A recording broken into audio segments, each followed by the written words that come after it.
Good morning all of you. आज हम half yearly exam syllabus की चर्चा करेंगे। ये एग्जाम टोटल 40 मार्क्स का होगा, जिसमें वैकल्पिक प्रश्न पूछे जाएंगे, एमसीक्यू क्वेश्चन पूछे जाएंगे और गद्यांश और काव्यांश में दोनों पार्ट से 5 मार्क्स के एमसीक्यू पूछे जाएंगे। फिर क्षितिज के गद्यांश और काव्यांश में गद्यांश से 4 क्वेश्चन 2 मार्क्स के और काव्यांश से 3 क्वेश्चन 2 मार्क्स के, यानी टोटल 14 मार्क्स का पूछा जाएगा।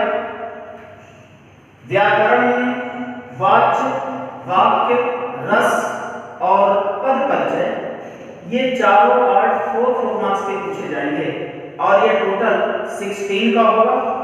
इस प्रकार ये हाफ ईयरली एग्जाम आपका 40 मार्क्स का होगा। इसमें चैप्टर रहेंगे गद्य खंड में नेताजी का चश्मा, दूसरा बाल गोविंद भगत और तीसरा लखनवी अंदाज, और काव्य खंड में सूरदास के पद, राम लक्ष्मण परशुराम संवाद, सूर्यकांत त्रिपाठी निराला, उत्साह और अट नहीं रही है। ये गद्य और काव्य के चैप्टर होंगे। अब देखेंगे कि क्वेश्चन एग्जाम में कैसे पूछे जाएंगे। जो ऑब्जेक्टिव या एमसीक्यू क्वेश्चन पूछे जाएंगे उनमें प्रत्येक क्वेश्चन में 3 विकल्प दिए जाएंगे, जिनमें एक सही होगा तो उसे आपको लिखना होगा। जैसे सहस्रबाहु का अर्थ क्या है? 1000 भुजाओं वाला, 100 भुजाओं वाला, 10,000 भुजाओं वाला। तो आपको नंबर 1 लिखकर 1000 भुजाओं वाला ऐसा आंसर लिखना है। तो 5 गद्य से और 5 काव्य से पूछे जाएंगे। और जो गद्य खंड और काव्य खंड में क्वेश्चन आंसर पूछे जाएंगे उनमें एक क्वेश्चन का आंसर A4 साइज के पेपर में लगभग 4 से 5 लाइन लिखना है। और व्याकरण में खासकर जैसे वाच्य परिवर्तन 4 नंबर का पूछा जाएगा। 4 नंबर में से 4 सेंटेंस दिए जाएंगे, जिन्हें एक दूसरे वाच्य में बदलना होगा। जैसे लिखा रहेगा कि अशोक पुस्तक पढ़ता है, कर्तृवाच्य का वाक्य है, तो इसके आगे लिखा रहेगा कि कर्म वाच्य में बदलिए। तो आप लिखेंगे कि अशोक से पुस्तक पढ़ी जाती है। फिर बच्चे खेलेंगे, कर्तृवाच्य का वाक्य है, तो इसे भाववाच्य में बदलने के लिए पूछ दिया, तो बच्चों से खेला जाएगा या बच्चों के द्वारा खेला जाएगा। तो कर्तृवाच्य से कर्मवाच्य या भाववाच्य में बदलने के लिए पूछा जाएगा, या कि वाच्य को पहचानने के लिए पूछा जाएगा। तो यदि कर्ता के बाद से या द्वारा नहीं लगा है तो कर्तृवाच्य में वाक्य है, और यदि कर्ता के बाद से या द्वारा लगा है तो वो कर्मवाच्य में है या भाववाच्य में है। और यदि कर्म है तो कर्मवाच्य का वाक्य है, और यदि कर्म नहीं है तो भाववाच्य का वाक्य है। तो इस प्रकार ये 4 नंबर का पूछा जाएगा। वाच्य पहचानने के लिए पूछा जाएगा। और फिर वाक्य में सरल वाक्य से मिश्र वाक्य में बदलने के लिए या संयुक्त वाक्य से मिश्र वाक्य में बदलने के लिए पूछा जाएगा। जैसे वह पढ़ता है और पास हो जाता है, ये संयुक्त वाक्य है, तो इसे सरल वाक्य में बदलना है। तो वह पढ़ने के कारण पास हो जाता है, ऐसा सरल वाक्य में आपको बदलकर लिखना है।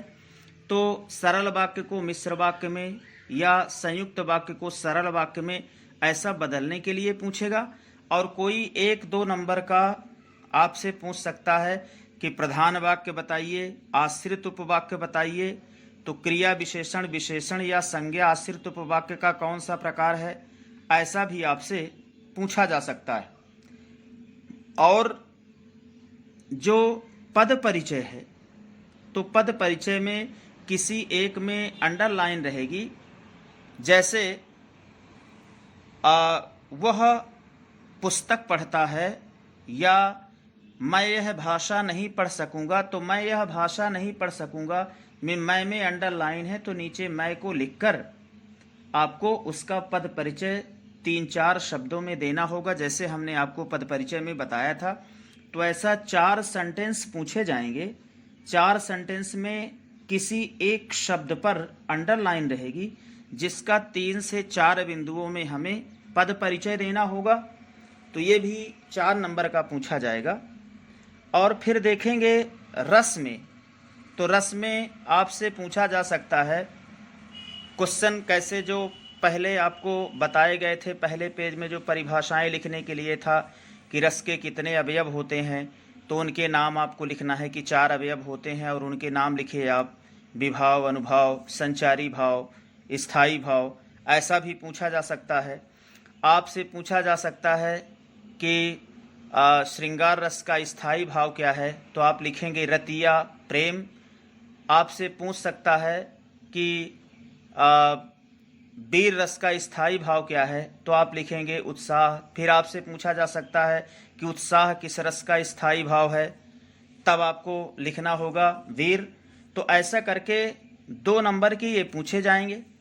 कोई एक उदाहरण भी पूछा जा सकता है आपसे कि वीर रस का एक उदाहरण लिखिए, हास्य रस का एक उदाहरण लिखिए। और 1 नंबर का लगभग पहचानने के लिए आएगा, जिसके लक्षण पहचान कर हमें रस का नाम लिखना है। वात्सल्य रस हो गया, वीर रस हो गया, करुण रस हो गया। कोई भी एक उदाहरण दे दिया जाएगा और उसको पहचान कर उसका नाम लिखना है।